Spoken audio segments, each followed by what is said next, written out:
मुलांची स्मरणशक्ती वाढवायची आहे. गर्भातील बाळावर जन्माआधीच चांगले संस्कार करायचे आहेत. मग आजपासून हा मंत्र सुरू करा.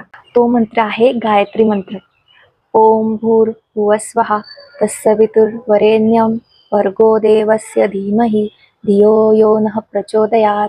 तर सोपा अर्थ आहे, हे प्रकाशाची देवता माझ्या बुद्धीला चांगल्या मार्गाकडे, चांगल्या विचाराकडे जाण्याची प्रेरणा दे. आता सायन्स असं सांगतं की या मंत्राच्या अक्षरांमध्ये 24 कंपन्या आहेत. त्यामुळे मुलांची स्मरणशक्ती आणि एकाग्रता कमालीची वाढते. आणि याच कंपन्यांमुळे आईचा म्हणजेच गर्भवती महिलेचा मेंदू शांत होतो, म्हणजे तणावमुक्त होतो. त्याचा थेट परिणाम तिच्या गर्भात असलेल्या बाळाच्या मेंदूवर होतो. म्हणजे गर्भातूनच बाळ एकाग्रता म्हणू नका, स्मरणशक्ती म्हणू नका, सगळ्या गोष्टी गर्भातूनच शिकून येतो. आणि हो, हे म्हणणं अगदी सोपं आहे. रोज सकाळी किंवा संध्याकाळी 11 वेळेस तुमच्या मुलांबरोबर म्हणा किंवा घरात ऑडिओ लावा. फरक तुम्हाला जाणवेल. मग तुम्ही गायत्री मंत्र म्हणतात का?